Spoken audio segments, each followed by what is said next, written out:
महत्वाची बातमी पुण्यामध्ये भारतीय जनता पक्षात पक्षप्रवेशावरून नाराजी नाट्य सध्या पाहायला मिळाले।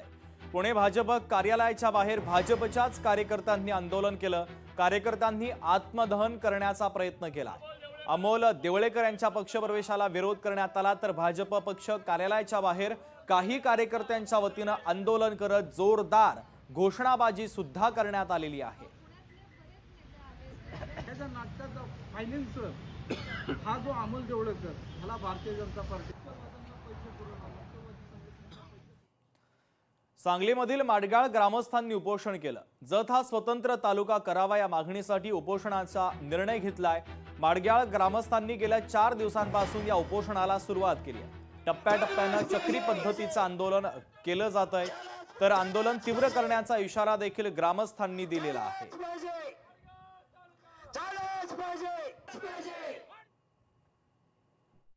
महाराष्ट्रातल्या सर्वात मोठ्या 5 तालुक्यांपैकी एक जत हा तालुका आहे क्षेत्रफळाच्या दृष्टीने। आणि आता सध्या जत तालुक्याची लोकसंख्या 4.5 लाखाहून अधिक आहे आणि दक्षिणोत्तर लांबी साधारण 100 किलोमीटरच्या पेक्षा जास्ती असल्यामुळे जनतेला प्रचंड गैरसोयीला सामोरं जावं लागतंय। यासाठी जत तालुक्याचं विभाजन होणं आवश्यक आहे। मग नवीन तालुका माडगाळ व्हावा ही आमची रास्त मागणी आहे, कारण माडगाळ हे कृषीप्रधान भारत यापैकी एक मोठा आठवडी बाजार, कृषी उत्पन्न बाजार समितीचं उपआवार, सलोख्याचे संबंध असणारं तंटामुक्त गाव असं आहे। माडगाळची मेंढी, माडगाळची बोरं या दृष्टीने सुद्धा आमचं माडगाळ गाव प्रसिद्ध आहे। नमस्कार, मी सचिन निकम, माडगाळ गावचा एक नागरिक। जसं डॉक्टर साहेबांनी सांगितलं त्या पद्धतीनं हा तालुका विस्तारानं राज्यातला एक मोठा तालुका आहे आणि तसं पाहता प्रशासकीय अडचणी खूप आहेत विस्तारानं मोठा असल्यामुळं। आणि त्यामुळे जर माडगाळ हे मध्यवर्ती ठिकाण आहे, जर इथं तालुका म्हणून माडगाळची निवड केली तर प्रशासकीय दृष्ट्या असेल, नागरिकांच्या दृष्टीने असेल, सर्व दृष्टीने असेल हे सोयीस्कर होईल।